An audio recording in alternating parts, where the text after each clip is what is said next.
Hey guys, as the year progresses, I think we can all agree that 2021 will be remembered as the year of blush in makeup. Blushes, and especially like more like cream and liquid formulas, have been sprouting left and right.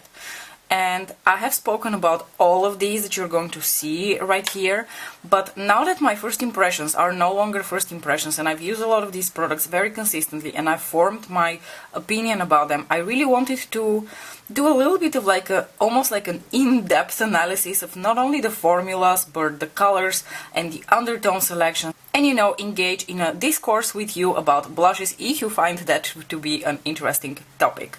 Now, with that being said, I think what I'm going to do first is I am going to just swatch everything for you, and then we're going to just talk about the swatches and the formulas and the different finishes and my speculations a little bit about the undertones of all of these different blushes, and I hope you're going to find it interesting.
Alright you guys, so I have swatched all the blushes that I have acquired or purchased in the last half a year. Starting off with the two first swatches that you're seeing, those are my Daniel Sandler watercolor liquid blushes.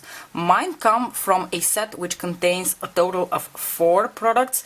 2 are blushes and 2 are highlighters, and in this video I'm only going to talk about the blushes. So these blushes, as you can see, are a pink and a peachy pink, and the names of those are Pop and Lux. Now, the only reason I don't think it's very important for you to know the names of these is because, like I said, you can only get them in this particular set. And the reason I bought this set is because, like I said, it contained the 2 highlighters, it contained the 2 blushes in pretty much your most standard like colors that you would expect from blushes, like a pink and a peach. And what I found very interesting about this set and very appealing was the possibility to mix and match the colors. So for instance, if I would mix these 2 colors, I would create a coral. Some of my friends have been talking about the formula of the Daniel Sandler watercolor liquid blushes, and I thought it's very interesting to try. Now, of the whole bunch that you're going to see here, in terms of formula, these are the most unique because I have never seen anything quite like them. I will link the video with my first impressions of them, and you've seen me use these blushes, but they have an extremely liquid formula to them and they are extremely highly pigmented. So what I really enjoy about these blushes is that they have a smoothing and almost like an airbrush finish on the skin. They're super user-friendly if you don't overdo it, and they just look extremely beautiful and natural on the skin, and they kind of like melt with your skin. And when it comes to the color selection of Daniel Sandler, he has a pretty extensive color selection in the watercolor liquid blush formula, so I feel like you could probably get most of the undertones that you might be interested in. Now, what I find difficult with Daniel Sandler liquid blushes is that because Daniel Sandler isn't very popular, or at least I have not really come across super many videos or reviews, like blog reviews of his products. I find it very difficult to purchase his products online because I never really know what I'm going to get. Oh, I'm actually forgetting something. Wait, how can I be so stupid? This is an additional shade from Daniel Sandler that I have. This is in the shade Spice, and this was gifted to me by my good friend Alice, and I'm going to swatch that right here on the side for you. so that you can see the color. This is a really, really gorgeous color. It is leaning into the family of colors that I really, really enjoy. It's like a bit of a burnt terracotta color with a golden shimmer through it. This is also different in terms of formula because it has a bit of a shimmer through it. These two do not have any shimmer through them. They're just opaque color. To me, the Daniel Sandler liquid blushes are beautiful, very extensive shade range. Only difficulty is choosing a color, because if you go online, sometimes it's very difficult to tell these colors apart from each other. It's very difficult to tell how deep they're going to be. So overall, I would say the Daniel Sandler watercolor liquid blushes would be one of my biggest recommendations when it comes to trying like a liquid cream blush formula, because they're relatively affordable. They're not really, really expensive. A lot of these other formulas are more expensive. You get quite a lot of product and you need the tiniest bit, and they're very user-friendly. Moving on, we have this orange blush over here, which I don't have the full size of. I will add a picture of the original product, but this is how the product looks like. This is the Freck Cheek Slime in the shade, I don't know the shade, so I'm just going to put it somewhere on the screen for you. This is again a gift from my beautiful friend Alice, who shared some of her product with me because I fell in love with the color of this blush. Look at this gorgeous pumpkin orange. Isn't that so unique? And what I find so surprising about this blush, first of all, the formula is very nice. It's a very classic gel formula. I find it's quite thick, it's quite substantial, it's easy to work with, it sets down really beautifully, as you can see. And what I find the most interesting about this product is the color. For a brand that's not very well known, I find it a very ballsy move on the side of Freck to release such a color, because I don't think this is a very common color when it comes to blush, and I really have to applaud them for releasing such a gorgeous shade of blush. The only downside of these cheek slimes is that they only come, I believe, in two colors, or at least the website that I was checking pretty much had only like a light nude pink and this orange color. So in terms of shade range, you are pretty limited. The nude pink looks like a classic nude pink, nothing super interesting, but this is such a unique and interesting shade. Now let's move on to two of the most interesting, and I think one of the most interesting cream blush releases that we have seen this year, because I want to put this into context compared to the rest of the products that I have here swatched on my arm. So let's talk about the Melt Cream Blush Lights. So I have two of the shades over here. I have the shades Lynx and Sundown. So Lynx is this more like light nude orange peach color with a golden shimmer through it. And the color Sundown is more of like a copper bronze with a golden pearl running through it. And those are the two swatches that you see over here. This is the shade Lynx, this is the shade Sundown. What I find very interesting about this release is how monochromatic it was, and very much based in a color family that we don't see very often when it comes to blush. And that is the more like orange, peach, brown side of blushes.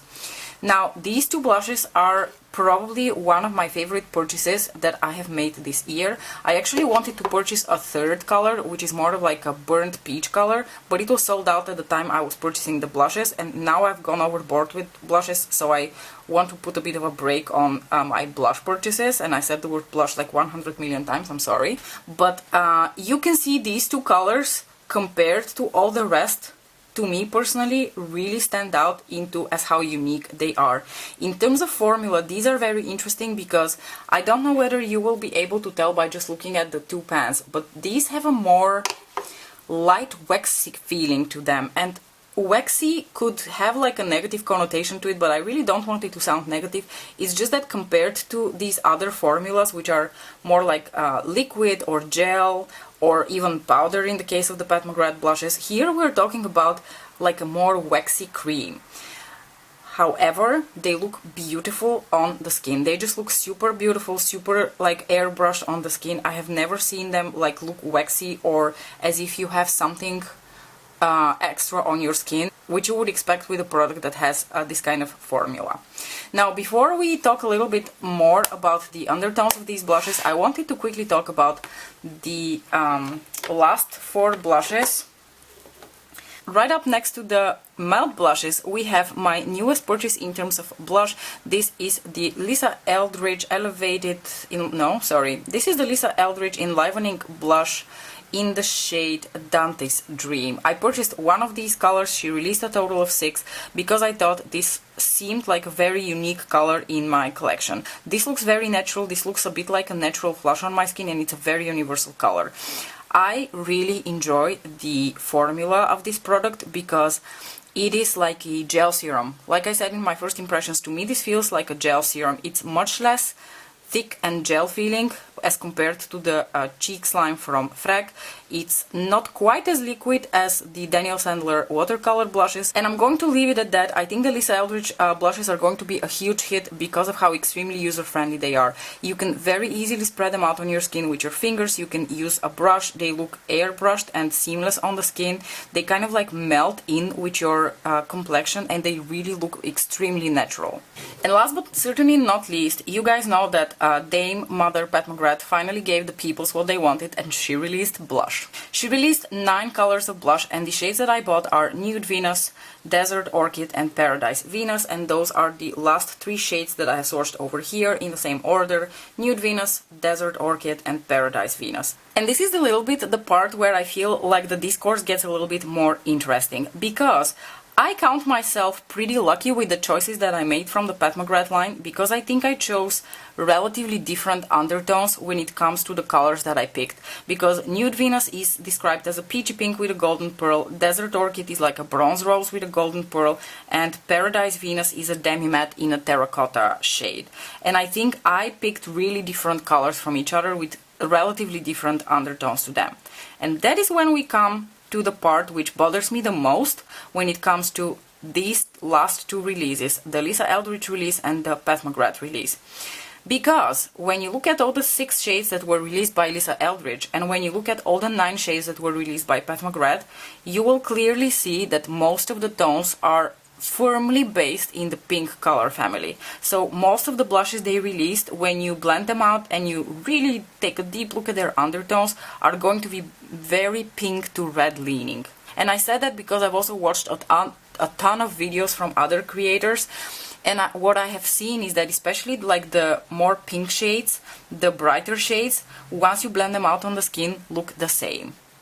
And it really made me wonder what it is about Lisa and Pat that makes them create these blushes that are more based in the pink color family. Both of them are icons, both of them are such well-known makeup artists, people with years of experience in the field. And then we have, you know, Melt Cosmetics, which is also created by a makeup artist, but a younger makeup artist, someone who prides themselves on creating like more edgy makeup. And I was thinking, is it that these ladies are more old-fashioned, or is it that they have like some sort of like a secret that we are not, you know, aware of, which means pink blushes are just going to look more flattering on the skin? Or is it the fact that they're just a little bit more old-fashioned, and when they think of blush, they think of more like the blushy, you know, like truly like red and pink tones, whereas Melt is really like willing to go out there and create these like more brown, peach, burnt terracotta colors. It's really interesting to me. Oh, one thing I forgot to mention, since I've been using the Pat McGrath blushes already now for a while, when I did my first impression video, I find myself to have sounded almost a little bit disappointed that we're getting a traditional powder blush. But now that I have used these blushes a little bit more, they are so beautiful on the skin. They're so easy to work with. They look so airbrushed and smooth on the skin, even on bare skin. Without any foundation, they still look gorgeous, that I have truly come to appreciate what a beautiful and flawless formula they are. Yes, they are still a powder blush, but they are a powder blush that has gone above and beyond to give you a seamless finish on the skin. I really enjoy these blushes.